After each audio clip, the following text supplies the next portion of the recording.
Hello दोस्तों, दो success point 2.0 में आप सभी का वेलकम है। आज हम लोग बिहार दरोगा नई भर्ती 2023 के लिए एडिटोरिया वॉल्यूम 2 से प्रैक्टिस सेट 13 करने वाले हैं। तो सेशन में अंत तक बने रहिएगा। सेशन को लाइक एवं दोस्तों के साथ अधिक से अधिक शेयर कर दीजिएगा। जो लोग अपने चैनल पे नए हैं, चैनल को सब्सक्राइब कर बेल आइकन प्रेस कर दीजिएगा ताकि सेशन का नोटिफिकेशन हमेशा आपको मिलते रहे। बता दें कि इसका पीडीएफ का लिंक वीडियो के डिस्क्रिप्शन बॉक्स में डाल दिया गया है, आप लोग वहां से इसे डाउनलोड कर सकते हैं। तो आइए इसका पहला क्वेश्चन देखते हैं। क्वेश्चन कह रहा है कि निम्नलिखित में राज्य के सप्तांग सिद्धांत के अनुसार राज्य का 7वां अंग कौन सा है? तो इसका सही उत्तर हो जाएगा मित्र। अगला है कि किसने सहिष्णुता, उदारता और करुणा के आधार पर राजधर्म की स्थापना की थी? तो इसका सही उत्तर होगा अशोक। अगला है कि निम्न में कौन सा ग्रंथ 16 महाजनपदों का उल्लेख करता है? तो इसका सही उत्तर हो जाएगा अंगुत्तर निकाय। अगला प्रश्न पे चलते हैं। पूछा आपसे कि उदयीन वास्तव दत्ता की दंत कथा किससे संबंधित है? तो इसका सही उत्तर हो जाएगा उज्जैन से। किससे? उज्जैन से संबंधित है। अगला है कि मंगोल आक्रमणकारी चंगेज का भारत की उत्तर पश्चिम सीमा पर निम्न में से किसके समय आया था? तो इसका सही उत्तर हो जाएगा इल्तुतमिश। ठीक है। अगला प्रश्न आपके समक्ष है कि गृह कर लगाने वाला दिल्ली का प्रथम सुल्तान कौन था? तो इसका सही उत्तर हो जाएगा अलाउद्दीन खिलजी। अगला प्रश्न पे चलिए। कह रहा है कि क्रांतिकारी गतिविधियों के साथ कौन सी पत्रिका जुड़ी हुई नहीं थी? तो इसका सही उत्तर हो जाएगा यंग इंडिया। वर्ष 1919 में यंग इंडिया नामक एक साप्ताहिक पत्रिका को महात्मा गांधी द्वारा प्रकाशित किया गया था। इस पत्रिका के माध्यम से गांधी जी अपने विचारधारा का प्रचार प्रसार एवं आगे आयोजित होने वाले आंदोलनों में अहिंसा संबंधित बातों को प्रकाशित करते थे। अगला कि निम्नलिखित युग्मों में कौन सही सुमेलित नहीं है? तो यहाँ पे सहायक संधि 1863 जो है ये सही नहीं है, सही सुमेलित नहीं है, क्योंकि भारत में अंग्रेजी सत्ता को श्रेष्ठता स्थापित करने तथा फ्रांसीसियों के भय को समाप्त करने के उद्देश्य से वेलेज़ली ने सहायक संधि प्रणाली को 1798 में प्रारंभ करी थी। अगला प्रश्न पे चलिए। प्रश्न पूछा आपसे क्या, उस पे ध्यान देते। कह रहा है कि विलय का सिद्धांत के तहत निम्न राज्यों में विलय पर विचार कर कालानुक्रम व्यवस्थित करे। तो इसका देखिए, लॉर्ड डलहौजी का कार्यकाल 1848 से 56 तक था। इसने 1856 में अवध को अपने क्षेत्र में मिलाया था। डलहौजी के व्यापक सिद्धांत के अनुसार जो राज्य हैं वो सतारा 1848 में, जैतपुर 1849, बघात 1850, उदयपुर जो है ये 1852, झांसी 1853 और नागपुर 1854। तो स्पष्ट हो गया होगा आप लोगों को कि इसका सही उत्तर जो है विकल्प सी होने वाला है। अगला प्रश्न पे चलिए। प्रश्न पूछा आपसे कि हो जनजाति विद्रोह कब हुआ था? तो हो जनजाति विद्रोह जो है 1820 में। वही चेर विद्रोह पूछ ले तो 1800, हो जनजाति विद्रोह 1820, कोल विद्रोह 1831 से 32, संथाल विद्रोह 1855 से 56 और मुंडा विद्रोह 1899 से 1900। ठीक है। अगला प्रश्न है कि हंटर कमीशन की रिपोर्ट में किसके विकास पर विशेष जोर दिया गया था? तो इसका सही उत्तर हो जाएगा प्राथमिक शिक्षा पर।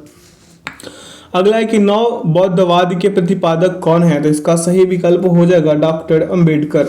अगले प्रश्न पे चलते हैं। प्रश्न पूछा है कि भारतीय राष्ट्रीय कांग्रेस द्वारा असहयोग आंदोलन कब शुरू किया गया था? तो इसका सही विकल्प हो जाएगा 1920।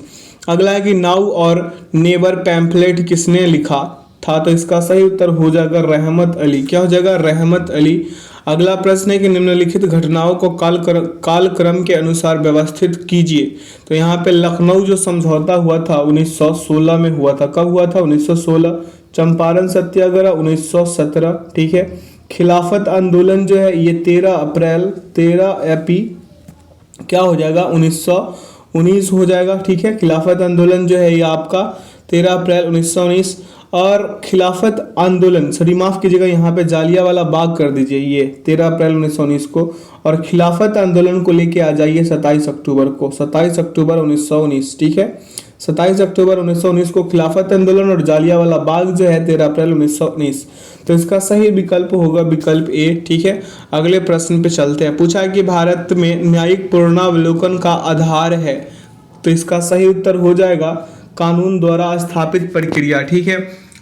अगला प्रश्न है कि निम्नलिखित में कौन संसद की संयुक्त अधिवेशन की अध्यक्षता करता है? तो इसका सही उत्तर हो जाएगा लोकसभा अध्यक्ष।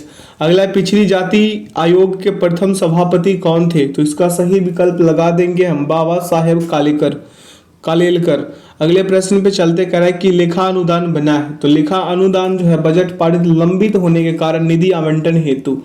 अगला प्रश्न है कि भारत में वरीयता क्रम में निम्न में से कौन सबसे पहले आता है? तो इसका सही उत्तर हो जाएगा यूपीएससी अध्यक्ष। अगला प्रश्न पे चलिए, पूछ रहा है प्रश्न की पंचायती राज संस्थाओं को 29 कार्यों की सूची किस अनुच्छेद के तहत दी गई है? तो इसका सही विकल्प हो जाएगा अनुच्छेद 243 के जी। ठीक है, विकल्प डी। अगला प्रश्न है कि ब्रिटिश काल में संविधान के विकास में कौन सा कानून ऐतिहासिक नहीं था? तो इसका सही उत्तर हो जाएगा protection of civil rights act 1955। अगला प्रश्न है यहाँ पे, सूची 1 को सूची 2 में सुमेलित करना है। आइए इसे सुमेलित करते हैं। कह रहा है कि CH हनुमंता राव जो है 1800 क्या हो जाएगा 84। ठीक है, 1800 क्या होगा 84 हो जाएगा। वही पूछ ले जीवी के राव, तो जीवी के राव का 1885 यहाँ पे हो जाएगा 1900, माफ कीजिएगा सबका 1985 ही है। तो CH हनुमंता राव क्या हो जाएगा 1984।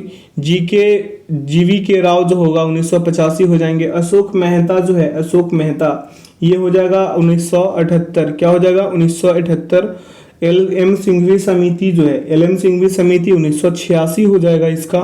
ठीक है, और बलवंत राय मेहता समिति जो है ये हो जाएगा आपका 1957। तो इसका सही विकल्प जो है विकल्प डी होगा। विकल्प डी इसका क्या हो जाएगा परमशत उत्तर हो जाएगा। अगला प्रश्न है कि सरकार की संसदीय व्यवस्था के विषय में निम्न में से कौन सा वक्तव्य सही है? तो इसका सही उत्तर हो जाएगा विधायिका विधानसभा के प्रति जवाबदेह है। अगला है कि भारत में राष्ट्रपति का चुनाव किया जाता है। तो इसका सही विकल्प हो जाएगा इनमें से कोई नहीं। भारत में राष्ट्रपति का निर्वाचन जनता द्वारा प्रत्यक्ष रूप से नहीं किया जाता है। राष्ट्रपति का निर्वाचन एक निर्वाचन मंडल द्वारा किया जाता है। इसका निर्वाचन एकल संक्रमणीय प्रणाली द्वारा होता है। इसमें निर्वाचन में संसद सदन के दोनों सदनों के निर्वाचित सदस्य एवं राज्यों के विधानसभा के साथ दिल्ली, जम्मू कश्मीर तथा पुदुचेरी विधानसभा में निर्वाचित सदस्य शामिल होते हैं। अगला प्रश्न है कि राष्ट्रीय भूमि अभिलेख आधुनिकीकरण कार्यक्रम किस वर्ष प्रारंभ किया गया था? तो आइए इसका सही विकल्प लगाते हैं 2008। अगला प्रश्न है कि निम्नलिखित में कौन प्रत्यक्ष कर का उदाहरण नहीं है? तो इसका सही विकल्प हो जाएगा बिक्री कर। अगला प्रश्न है कि योजना आयोग के प्रथम उपाध्यक्ष निम्न में से कौन थे? तो इसका सही विकल्प लगा दीजिए गुलजारी लाल नंदा। अगले प्रश्न पे चलते हैं। पूछा आपसे कि राष्ट्रीय विकास परिषद का संबंध मुख्यतः है। तो इसका सही विकल्प हो जाएगा इनमें से कोई नहीं, क्योंकि राष्ट्रीय विकास परिषद का गठन 6 अगस्त 1952 को किया गया था। इस परिषद का मुख्य उद्देश्य भारत में मुख्य विकास योजना के अनुमोदन एवं मूल्यांकन से है। अगला प्रश्न है कि निम्न में किस मुद्रा को बृहद मुद्रा के नाम से जाना जाता है? तो इसका सही उत्तर हो जाएगा M3। अगला प्रश्न है कि भारत के किस राज्य में विश्व का सबसे बड़ा थोरियम का भंडार है? तो इसका सही विकल्प हो जाएगा केरल। अगला प्रश्न पे चलते हैं। प्रश्न पूछा आपसे कि निम्न में से कौन सी एक हिमालयी वनस्पति की जाति नहीं है? तो इसका सही विकल्प हो जाएगा महोगनी। क्या हो जाएगा महोगनी। ठीक है, अगले प्रश्न पे चलते हैं। ये विषुवतीय वर्षा वन के हैं जो महोगनी है, एबोनी है, रबर आदि पेड़ जो है पाए जाते हैं। ये किस में है? विषुवतीय वर्षा। अगला है कि अचान कमार बायोस्फीयर रिजर्व किस राज्य में स्थित है? तो इसका सही उत्तर हो जाएगा छत्तीसगढ़। अगला है कि निम्न में से कौन सा भारत में निर्वणीकरण का प्रभाव नहीं है? तो इसका सही उत्तर होगा नगरीकरण। ठीक है, अगले प्रश्न पे चलिए। पूछा आपसे कि सेम किस स्थिति से संबंधित है? तो इसका सही विकल्प हो जाएगा पारिस्थितिकी में परिवर्तन, विकल्प सी। अगला है कि सेफ्रॉन क्रांति का संबंध किससे है? तो सेफ्रॉन क्रांति का संबंध जो है ये केसर से है। हरित क्रांति का खदान हो जाएगा नीली क्रांति, मत्स्य गोल क्रांति, आलू भूरा क्रांति, चमड़ा गुलाबी क्रांति, झींगा और ग्रे क्रांति जो है उर्वरक। इसे ध्यान रखिएगा। अगले प्रश्न पे चलते हैं। पूछा आपसे कि सामाजिक सद्भाव हेतु कौन सा पुरस्कार दिया जाता है? तो इसका सही उत्तर हो जाएगा कबीर पुरस्कार। ठीक है, अगर धन्वंतरी पुरस्कार पूछे तो चिकित्सा, सरस्वती पुरस्कार पूछे तो साहित्य, वर्लग पुरस्कार पूछे तो कृषि और बिहारी पुरस्कार पूछे तो राजस्थानी भाषा। अगला प्रश्न कि अल नीनो के तीव्र होने का परिणाम प्रायः होता है, इसका ये होता है कि दुर्बल मानसून हो जाता है। क्या होता है? दुर्बल मानसून। अगला प्रश्न आपके समक्ष है कि निम्न में कौन एक बागवानी फसल नहीं है, तो इसका सही उत्तर हो जाएगा चावल। अगला प्रश्न है कि आयकर, आयकर जो है ये आयकर के बारे में जान लीजिए कि भारतीय गेहूं और जौ अनुसंधान संस्थान स्थित है आयकर, तो इसका सही उत्तर हो जाएगा करनाल में। कहाँ पे? करनाल में। भारत गेहूं और जौ अनुसंधान संस्थान करनाल में स्थित है। आयकर कृषि के अनुसंधान और शिक्षा के समन्वय, मार्गदर्शन और प्रबंधन का शीर्ष निकाय है। अगला है कि जब एक ध्वनि तरंग एक माध्यम से दूसरे माध्यम में जाती है तो वो राशि जो अपवर्तित रहती है वो क्या कहलाती है? आवृत्ति कहलाती है। क्या कहलाती है? आवृत्ति। अगला प्रश्न है कि दो एक जैसे बल्ब को किस प्रकार जोड़ने पर अधिक रोशनी मिलेगी, तो पहला कह रहा है कि दोनों श्रेणी क्रम में जुड़े हो, दूसरा कह रहा है दोनों समांतर क्रम में जुड़े हो। अब इनमें कूट का प्रयोग करके इसका सही उत्तर दे दीजिए, तो इसका सही विकल्प होगा दो में अधिक। अगले प्रश्न पे चलते हैं। प्रश्न पूछा आपसे कि एक तार में बहती विद्युत धारा एवं विभवांतर प्रत्येक को 2 गुना बढ़ा दिया जाए तो विद्युत शक्ति क्या हो जाएगा? 4 गुना बढ़ जाएगी। क्या हो जाएगी? 4 गुना बढ़ जाएगी। अगला कि किसका परमाणवीय ईंधन के रूप में प्रयोग नहीं होता है, तो इसका सही विकल्प हम लगाएंगे क्या? लेड तथा हीलियम। क्या? लेड तथा हीलियम। अगला कि निम्न में से किसने लेजर का आविष्कार किया, तो इसका सही विकल्प हो जाएगा थियोडोर मैनन। ठीक है, अगले प्रश्न पे चलते हैं। पूछा है कि निम्नलिखित वैज्ञानिक में से कौन नोबेल पुरस्कार विजेता नहीं है, तो इसका सही विकल्प हो जाएगा जगदीश चंद्र बोस। अगले प्रश्न पे चलिए करें कि राष्ट्रीय रासायनिक प्रयोगशाला अवस्थित है, तो इसका सही उत्तर हो जाएगा पुणे में। कहाँ पे? पुणे में स्थित है। अगला प्रश्न है कि निम्नलिखित में से कौन किसी जल निकाय में घनत्व प्रवणता को दर्शाती है, तो इसका सही उत्तर हो जाएगा पिक्नोक्लाइन। ठीक है, अगले प्रश्न पे चलते हैं। पूछा आपसे कि निम्न युग्मों में से कौन सा एक कण प्रतिकण युग्म है, तो इसका सही विकल्प हो जाएगा इलेक्ट्रॉन पॉजिट्रॉन। ठीक है, इसका सही विकल्प ए होगा। अगला है कि एक तत्व में इलेक्ट्रॉनों और न्यूट्रॉनों की संख्या क्रमशः 18 तथा 20 है। इस तत्व का द्रव्यमान संख्या है, तो इस तत्व का द्रव्यमान संख्या 38 होगा। अगला है कि आलू किस कुल से संबंधित है, तो आलू जो है सोलेनेसी कुल से संबंधित है। सोलेनेसी कुल में आलू, टमाटर, लाल मिर्च, बैगन, तंबाकू इत्यादि। रेननुकुलेसी में हो जाएगा काला जीरा, बटरकप आदि। क्रूसीफेरी में हो जाएगा सलजम, मूली, सरसों, फूलगोभी आदि। रूटेसी में हो जाएगा नींबू, संतरा, मौसम्बी। और रोजेसी में हो जाएगा सेब, गुलाब, नाशपाती इत्यादि। तो इन्हें भी कॉपी पे एक चार्ट बनाकर लिख लीजिएगा। सोलेनेसी, रेनुनकुलेसी, क्रूसीफेरी, रूटेसी और रोजेसी सभी का डिटेल दे चुके हैं। आप लोग वीडियो को धीरे धीरे करके इसको लिखकर एक चार्ट बनाकर याद जरूर कर लीजिएगा। अगला प्रश्न है कि ठोस अशुद्धियों के शुद्धिकरण के लिए निम्नलिखित में से कौन सी प्रक्रिया उपयोगी नहीं है, तो इसका सही उत्तर हो जाएगा आशवन। क्या हो जाएगा? आशवन। अगला कि निम्नलिखित कथनों पर विचार कीजिए। परासरण के प्रक्रम में विलायक सांद्र घोल से तनु घोल की ओर जाता है। दूसरा कह रहा है कि प्रतिलोम परासरण में तनु घोल पर बाह्य दाब लगाया जाता है। अब इनमें से कौन सा कथन सही है, तो इनमें कोई नहीं सही है, विकल्प डी हो जाएगा। ठीक है, अगले प्रश्न पे चलते हैं। पूछा आपसे कि निम्नलिखित में से कौन सा मूल तत्व है, तो मूल तत्व है हीरा। इसका क्या है? हीरा। अगला कि निम्नलिखित में से किसे अनबुझा चूना कहते हैं, तो CaO हो जाएगा। क्या हो जाएगा? CaO। ठीक है, आगे की ओर चलते हैं। कह रहा है प्रश्न कि जब रक्त में ऑक्सीजन की सांद्रता में कमी आती है तो श्वास की गति क्या होती है? बढ़ जाती है। क्या होती है? बढ़ जाती है। अगला प्रश्न आपके समक्ष है कि सूची 1 को सूची 2 में सुमेलित करना है, तो आइए जनन ग्रंथि हो जाएगा प्रोजेस्टेरोन। ठीक है, जनन ग्रंथि। पीयूष ग्रंथि से क्या हो जाएगा? वृद्धि हार्मोन। पीयूष ग्रंथि से वृद्धि हार्मोन। अग्नाशय से क्या हो जाएगा? इंसुलिन। अग्नाशय से इंसुलिन और अधिवृक्क से कार्टिसोल। क्या हो जाएगा? कार्टिसोल। तो इसका सही विकल्प लगाइए, विकल्प सी। अगले प्रश्न पे चलिए। पूछा कि सौर ऊर्जा ATP में बदलती है, तो इसका सही उत्तर हो जाएगा क्या? क्लोरोप्लास्ट में। क्या? क्लोरोप्लास्ट में। अगला कि जीवन चक्र की दृष्टि से पौधे का सबसे महत्वपूर्ण अंग है, तो इसका सही उत्तर हो जाएगा पुष्प। क्या हो जाएगा? पुष्प। अगला कि टाइफाइड तथा कॉलेरा रोग होता है। टाइफाइड तथा कॉलेरा रोग जो है जीवाणु द्वारा होता है। किसके द्वारा? जीवाणु द्वारा। अगले प्रश्न पे चलिए। पूछा कि भारत चंद्रमा पर सॉफ्ट लैंडिंग करने वाला डैश देश है, तो इसका सही विकल्प हो जाएगा चौथा। क्या हो जाएगा? चौथा। अगला कि भारत के पहले भारतीय वायुसेना विरासत केंद्र का उद्घाटन कहाँ किया गया, तो इसका सही विकल्प लगाइए चंडीगढ़। अगला है कि प्रत्येक वर्ष 19 जून को राष्ट्रीय वाचन दिवस किस व्यक्तित्व के श्रद्धांजलि के रूप में मनाया जाता है, तो इसका सही विकल्प लगाइए पुथुवइल नारायण पनिक्कर। ठीक है, अगला प्रश्न पे चलिए। कह रहा है प्रश्न कि पुरुष हॉकी विश्व कप 2023 का खिताब किस देश की टीम ने जीत लिया है, तो इसका सही उत्तर होगा जर्मनी। अगला कि एथेनॉल प्रमोशन पॉलिसी लागू करने वाला देश का पहला राज्य कौन बन गया है, तो इसका सही विकल्प होगा बिहार।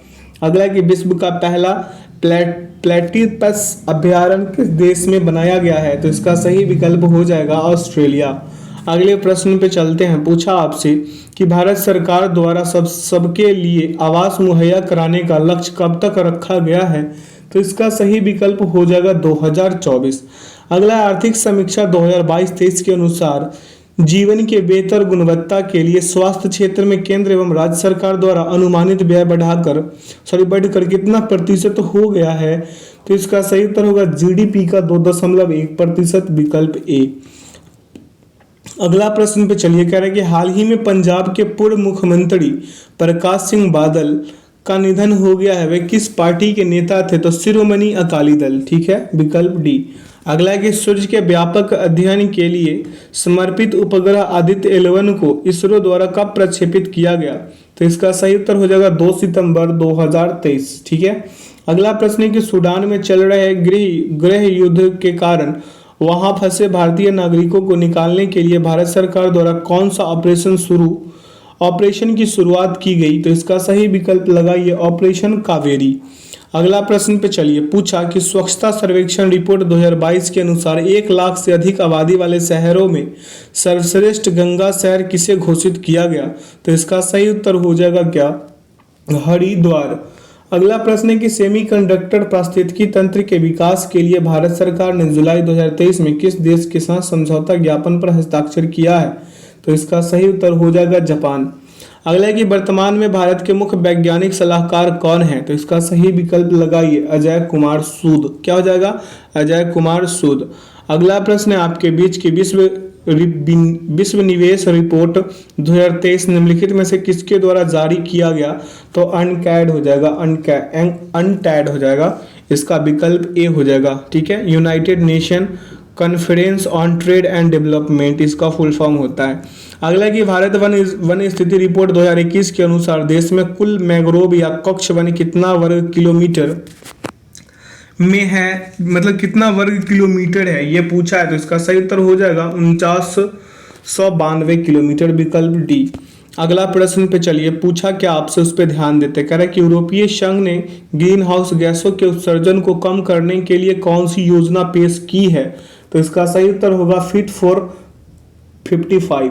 अगला है कि भारत का नया संसद भवन में लोकसभा का आंतरिक हिस्सा निम्नलिखित में से किस पर आधारित है, तो इसका सही उत्तर हो जाएगा राष्ट्रीय पक्षी मोर। क्या हो जाएगा, राष्ट्रीय पक्षी मोर। अगले प्रश्न पे चलिए। पूछा आपसे कि रेमन मैग्सेसे पुरस्कार 2023 कुल 4 लोगों को दिया गया, इसमें कितने भारतीय शामिल हैं, तो इसमें कितने भारतीय शामिल होंगे, एक। कितने, एक। आर रवि कन्नन भारतीय है जो मेडिकल के क्षेत्र में। ठीक है, अगला बता देते हैं कोरवी रचंद जो है बांग्लादेश के शिक्षा और गरीबी के लिए। मिरियम कोरोनेल फेरर जो है फिलीपींस का युद्ध विवाद सुलझाने तथा शासन का विरोध करने के लिए। ठीक है, यूजेनियो लेमो ये तिमोर लेस्ते क्या है, ये कृषि और प्राकृतिक संरक्षण के लिए। अगला है कि 50वां G7 शिखर सम्मेलन 2024 का आयोजन कहाँ किया जाएगा, तो इसका सही विकल्प लगाइए इटली। अगला है कि निम्नलिखित में से किस राज्य में भारत का पहला वानिकी विश्वविद्यालय स्थापित किया जाएगा, तो इसका सही उत्तर हो जाएगा तेलंगाना। अगला प्रश्न पे चलते हैं। पूछा कि निम्नलिखित में से किस देश ने चांद की सतह पर पहला मिशन चंद्र रोवर राशिद को प्रक्षेपित किया, तो इसका सही विकल्प हो जाएगा UAE। अगला प्रश्न है कि वर्ष 2024 में प्रयाग हिंदी सम्मेलन का आयोजन कहाँ किया जाएगा, तो इसका सही उत्तर हो जाएगा बिहार। ठीक है, अगला है कि निम्नलिखित में से किस राज्य की सरकार ने मुख्यमंत्री शिक्षा पुरस्कार योजना की शुरुआत की है, तो इसका सही उत्तर हो जाएगा ओडिशा।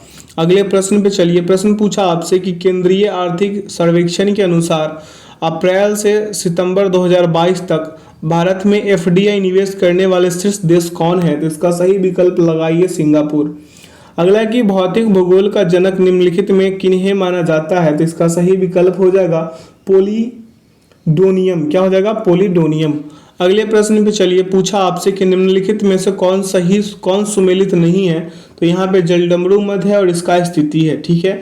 तो बेरिंग जलडमरू बेरिंग सागर प्रशांत महासागर जो है ये एक सही सुमेलित नहीं है, ठीक है, क्योंकि ये जो जलडमरू मध्य है जलमार्ग, देखिए जलडमरू मध्य जलमार्ग का वह चैनल है जो दो बड़े जल निकायों को जोड़ता है। बेरिंग जलडमरू मध्य बेरिंग सागर तथा अटलांटिक महासागर को जोड़ती है, ठीक है।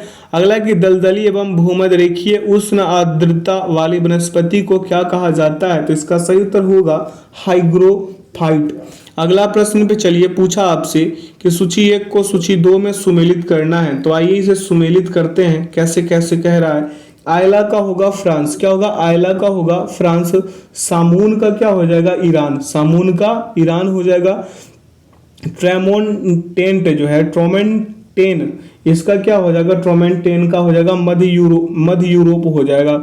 और सुखोवे का हो जाएगा रूस एवं कजाकिस्तान हो जाएगा, ठीक है। ये इसका सही सुमेलन है, तो इसका सही विकल्प लगा देंगे हम, क्या विकल्प डी। अगले प्रश्न पे चलते हैं। प्रश्न पूछा आपसे कि संयुक्त राज्य अमेरिका में स्थित कौन सी खान सोने के लिए प्रसिद्ध है? तो इसका सही उत्तर हो जाएगा होमस्टेक। क्या हो जाएगा? होमस्टेक। अगला प्रश्न है कि प्रसिद्ध वेलिंगटन द्वीप किस झील में स्थित है? तो इसका सही विकल्प हो जाएगा वेम्बनाड झील। अगला प्रश्न है कि प्रत्यावर्ती मानसून या मानसून निवर्तन से सबसे अधिक वर्षा किस राज्य में होती है? तो इसका सही उत्तर हो जाएगा तमिलनाडु। अगले प्रश्न पे चलते हैं। पूछा क्या आपसे कि भारत में एल्यूमिनियम का पहला कारखाना कब स्थापित किया गया? तो इसका सही विकल्प हो जाएगा 1937 ईस्वी। अगला कि भारत में कागज का पहला सफल कारखाना कहाँ स्थापित किया गया था? तो इसका सही विकल्प लगाएंगे हम, क्या उत्तर प्रदेश। अगले प्रश्न पे चलते हैं। पूछा है आपसे कि 2011 के जनगणना अनुसार निम्नलिखित में से किस राज्य में कोई भी अनुसूचित जनजाति निवास नहीं करती है? तो इसका सही विकल्प हो जाएगा हरियाणा तथा पंजाब। अगले प्रश्न पे चलिए, कह रहा है कि एक निश्चित कूट भाषा में बाई को 245 के रूप में कूटबद्ध किया जाता है और ओला को 265 के रूप में कूटबद्ध किया जाता है। उसी भाषा में कार को किस प्रकार कूटबद्ध किया जाएगा? तो आइए इसको करते हैं। जैसे बाई है ना, बाई BYE है, तो बी का क्या हो जाता है? स्थानीय 2, ठीक है। और यहाँ पे देख लीजिए वाई का कितना 25 और ई का कितना 5। देखिए ये है ना ये वाला, तब यहाँ पे देखिए क्या कर लेते हैं, यहाँ पे इसका ठीक विपरीत वाला को लिख लेते हैं। जैसे यहाँ पे देखिए b का विपरीत y होता है तो y का कितना 25, ठीक है। y का विपरीत क्या होता है? b होता है तो b का कितना 2। e का विपरीत v होता है, e का विपरीत क्या होता है? b, तो v का कितना 22। और ये सभी को आपस में जोड़ दीजिए तो आपको मिलेंगे 49। क्या मिल जाएंगे? 49 मिल जाएंगे। सेम इसी प्रकार से ओला का कीजिए, OLA। ओ का विपरीत लिखिए तो क्या हो जाएगा? एल हो जाएगा। एल का विपरीत क्या हो जाएगा? ओ हो जाएगा। और ए का विपरीत क्या हो जाएगा? जेड। ये सभी का स्थानीय को जोड़ दीजिए, ठीक है। और स्थानीय को जोड़िएगा तो क्या मिलेंगे? 53। सेम इसी प्रकार से आप कार का निकाल सकते हैं, जैसे CAR है ना। तो C का विपरीत X होता है, A का विपरीत Z और R का विपरीत क्या होता है? I। तो इसका स्थानीय कितना 24, इसका कितना 26 और इसका कितना 9। सभी को जोड़िए 295 हो जाएंगे। यहाँ पे 5 से गुना कर दीजिएगा, इसमें क्या कर दीजिएगा? 5 से गुना, ठीक है। 5 से गुना कीजिएगा 295 आएंगे। सभी में 5 से गुना करा दीजिएगा, ठीक है। सभी में क्या करा दीजिएगा? 5 से गुना, तब जाके आपको समझ में आएंगे कि ये जो हमने किया वो सही है। अगला प्रश्न है कि संख्या 1026, 2268 और 2430 का महत्तम समवर्ती क्या है? तो ये सभी का फैक्टराइज करके इसका उत्तर निकाल लीजिए 54। कितने आ जाएंगे? 54। अगर फैक्टराइजेशन करना है तो ऐसे कीजिएगा, 1026 है ना, इसको कर दीजिए 2 गुने 3 गुने 3 गुने 3 और गुणे 19 कर दीजिए, ठीक है। अब ये है 2268 का, तो इसका कीजिए 2 गुने 3 गुने 3 गुणे 3 गुणे 3 और गुणे कर दीजिए आप 7। ऐसे करके कीजिएगा। इसका सही तीनों का महत्तम समावर्ती जो है अंततः आएंगे 3 गुने 3 गुणे 3 और गुणे 2 आ जाएंगे, यानी 54 आएगा इसका सही उत्तर। अगला प्रश्न आपके समक्ष है कि यदि 4 पुरुष या 6 लड़के एक काम को 20 दिन में पूरा करते हैं तो 6 पुरुष और 11 लड़के उसी कार्य को कितने दिनों में पूरा करेंगे। तो यहाँ पे देखिए इसका सही उत्तर निकालते हैं। जैसे 4 पुरुष और 6 लड़के हैं तो यहाँ पे 6 पुरुष बराबर लिख सकते हैं हम 6/4 गुणे 6। तो क्या हो जाएगा, यहाँ काट पीट में चाहिएगा तो 3 दूना 6, सॉरी 2 तिया 6 हो जाएगा, यहाँ पे 2 दूना 4, फिर यहाँ पे 3 तिया 9 हो जाएगा इसका सही उत्तर 3 लड़के। अब यहाँ पे 6 पुरुष प्लस 11 लड़के, 6 पुरुष बराबर 11 लड़के लिखिएगा, 6 पुरुष प्लस 11 लड़के। तो यहाँ पे 9 लड़के प्लस कितने कर दीजिएगा, 11 लड़के कर दीजिएगा, बी लिख देते हैं तो कितना टोटल 20। तो 6 लड़के एक काम को 20 दिन में पूरा करते हैं। 6 लड़के एक काम को कितने दिन में, 20 दिन में पूरा करते हैं। तो 20 लड़के एक काम को कितने दिन में कर लेंगे, यही तो निकालना है। तो 20 गुणे कर दीजिए 6/20, 20 से 20 खत्म, बच गया 6 दिन। तो 6 दिन यहाँ पे है नहीं, तो इसका सही उत्तर हो जाएगा विकल्प डी। अगला प्रश्न आपसे पूछा है क्या कि एक चुनाव में 8% मतदाताओं ने अपना मत नहीं डाला तो उम्मीदवार ने चुनाव लड़ा। ठीक है, उम्मीदवार ने चुनाव लड़ा जिसमें जीतने वाले उम्मीदवार को कुल मतों के 48% मत मिले और वह 1100 मतों से चुनाव जीत गया। चुनाव में मतदाताओं की कुल संख्या ज्ञात कीजिए, यह देखते हुए कि डाले गए सभी मत वैध थे। तो डाले गए मत का प्रतिशत बराबर लिखेंगे 100% माइनस 48। ठीक है, तो बराबर कितना आ जाएगा, घटाइएगा तो 44% आएंगे। यहाँ से सॉरी माफ कीजिएगा, यहाँ पे आ जाएंगे 92 ना, एक मिनट यहाँ पे गड़बड़ हो गया। 100% माइनस, देखिए डालेगा वोटों का प्रतिशत निकालता 100% माइनस 8% यानी कितने 92%। अब हारे हुए उम्मीदवार को मिले वोटों का प्रतिशत निकालेंगे तो यहाँ पे हो जाएगा 92% माइनस 48% यानी कि कितने हो जाएंगे यहाँ पे आपका 44%। अब मतों का अंतर निकालेंगे तो 48% माइनस 44% करेंगे तो क्या हो जाएगा 4%। तो कुल वोट बराबर यहाँ से नहीं निकाल सकते हैं, यहाँ से हो जाएगा 1100। ठीक है, और गुणे 100 और बटा हो जाएगा आपका 4, ये 25 चौके 100। अब आपस में गुना करा दीजिए, 27,500 नहीं आ गया, विकल्प डी इसका सही उत्तर है। इस सेशन का आखिरी प्रश्न पे ध्यान देंगे, कह रहा है कि n भुजाओं वाले एक चक्रीय बहुभुज के प्रत्येक आंतरिक कोण का माप 144 डिग्री है तो बहुभुज के भुजाओं की संख्या क्या होगी। ठीक है, प्रत्येक आंतरिक कोण बराबर फॉर्मूला होता है n-2 बटा n गुणे 180 डिग्री। ठीक है, तो नहीं निकाल सकते यहाँ से। यहाँ पे जैसे देखिए n-2 कर लीजिए बटा n और मल्टीप्लाई कीजिए 180 डिग्री से और बराबर लिख दीजिए 144। कोई दिक्कत है, बिल्कुल भी नहीं। तो यहाँ से कर दीजिए n-2 मल्टीप्लाई 180 और बराबर लिख दीजिए आप 144। ठीक है, 144 n लिख दीजिए। अब क्लियर है। अब आगे की ओर चलिए, अगले स्टेप पे इसको खत्म ही कर देते हैं। जैसे 180 n-360 हो जाएगा, जब 180 को गुना उधर 2 से कर रहे थे तो 360 और बराबर 144 n हो गया। कोई दिक्कत है। अब यहाँ से 180 n माइनस हो जाएगा 144 n और बराबर हो जाएगा आपका 360। तो यहाँ से आ जाएगा आपका 36 n बराबर 360 डिग्री।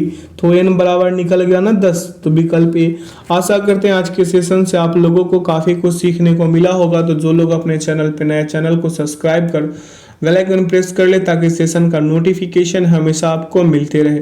बता दें कि इसका PDF का लिंक वीडियो के डिस्क्रिप्शन बॉक्स में डाल दिया गया है, आप लोग वहां से इसे डाउनलोड कर सकते हैं।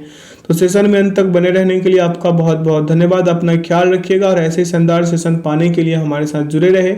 अपने चैनल को सब्सक्राइब जरूर करें और आप लोग से रिक्वेस्ट है कि अपने सेशन को अपने दोस्तों के साथ अधिक से अधिक शेयर जरूर कर दीजिएगा। तो thanks for watching the video. जय हिंद, जय भारत।